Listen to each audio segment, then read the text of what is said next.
नमस्कार, KH live Himachal में आप सभी का स्वागत है और मैं हूं आपके साथ पूजा राजपूत।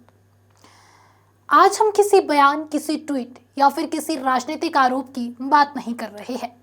आज हम उस तस्वीर की बात कर रहे हैं जो बार बार सामने आ रही है और जिसे हमने खुद नोटिस किया है।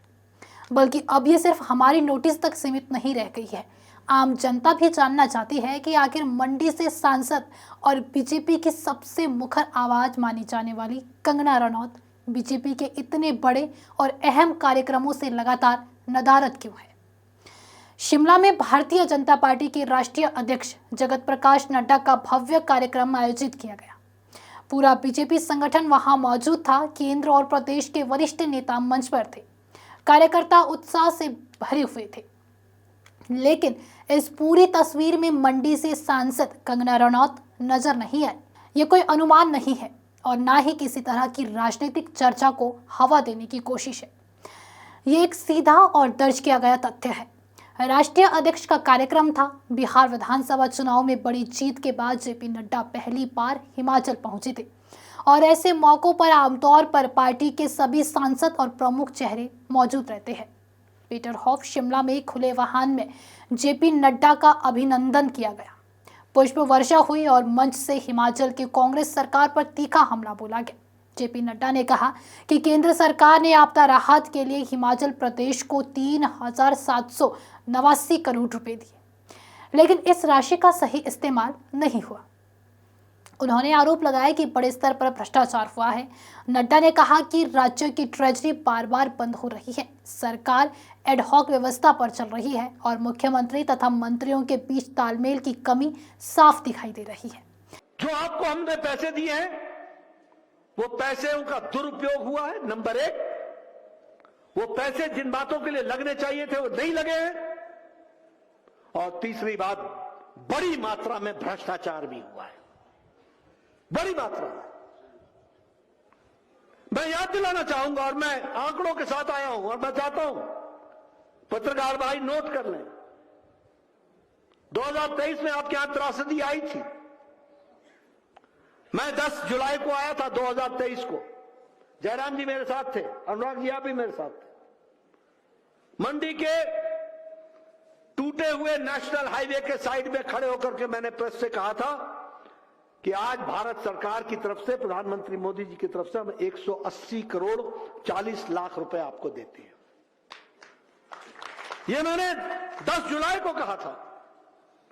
14 जुलाई 2023 को हमने फिर से 180 करोड़ 40 लाख फिर से दोबारा दिया।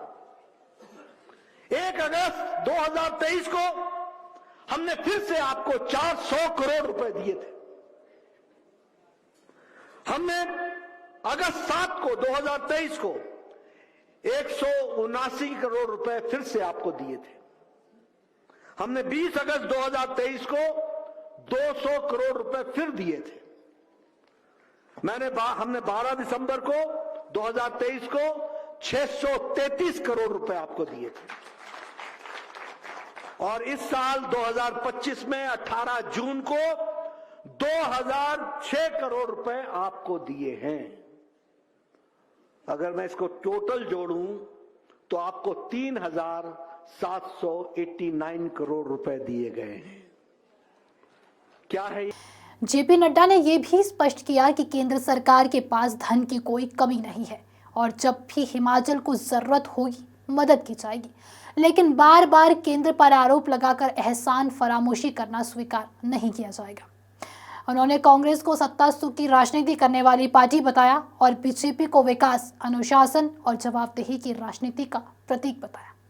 कोई कमी नहीं, जब मांगा तब दिया और जब मांगेंगे तब देंगे। लेकिन इतना तो मैं भी आशा करता हूं कि कम से कम एहसान फरामोश तो मत हो, धन्यवाद तो दो।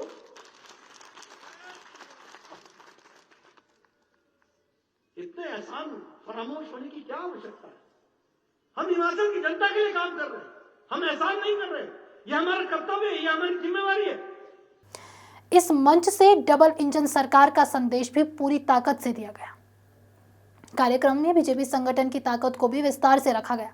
नड्डा ने बताया कि बीजेपी के देश भर में 14 करोड़ सदस्य हैं, 10 लाख से अधिक सक्रिय कार्यकर्ता है और 6 लाख से ज्यादा बूथ समितियां सक्रिय है। देश में 787 कार्यालय बनाने का लक्ष्य रखा गया था, जिनमें से 617 पूरे हो चुके हैं। हिमाचल में भी 9 कार्यालय बन चुके हैं और शिमला के जुब्बड़हट्टी में नए प्रदेश कार्यालय का शिलान्यास भी इसी अवसर पर किया गया। नेता प्रतिपक्ष जयराम ठाकुर ने मंच से कहा कि हिमाचल की जनता आपदा से करहा रही है, जबकि कांग्रेस सरकार जश्न मना रही है। उन्होंने बताया कि बीजेपी सरकार के समय राज्य पर लगभग 70,000 करोड़ रुपए का कर्ज था, जो कांग्रेस सरकार में बढ़कर 1,10,000 करोड़ रुपए हो गया है। बीजेपी प्रदेश अध्यक्ष राजीव बिंदल ने कहा कि जेपी नड्डा के नेतृत्व में पार्टी लगातार मजबूत हो रही है और बिहार की जीत ने कार्यकर्ताओं में नया उत्साह भरा है।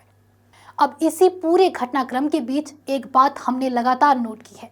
ये पहली बार नहीं है जब कंगना रनौत किसी बड़े पार्टी कार्यक्रम में नजर नहीं आई। इससे पहले 4 दिसंबर को हिमाचल सरकार के खिलाफ जोरावर स्टेडियम में हुए बीजेपी के प्रदर्शन में भी उनकी उपस्थिति नहीं रही और अब राष्ट्रीय अध्यक्ष के इतने बड़े कार्यक्रम में भी वे दिखाई नहीं दी।